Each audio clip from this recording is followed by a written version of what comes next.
Hello friends, कैसे हो आप सब। उम्मीद करती हूँ अच्छे होंगे। तो आज इस वीडियो में मैं बात करूँगी हैंड ग्लव्स के बारे में, जो कि बहुत खूबसूरत है और इसको गर्ल्स एंड बॉयज़ दोनों ही ईज़िली वेयर कर सकते हैं। कलर्स भी बहुत प्यारे प्यारे हैं, कलर्स भी दोनों ही यूज कर सकते हैं। कोई पर्टिकुलर नहीं है कि ये गर्ल्स का है एंड ये बॉयज़ का है।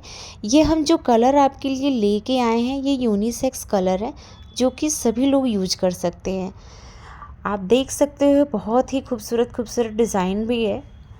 और अगर आपको ये वीडियो पसंद आती है तो आप इस चैनल को लाइक एंड सब्सक्राइब कर लें।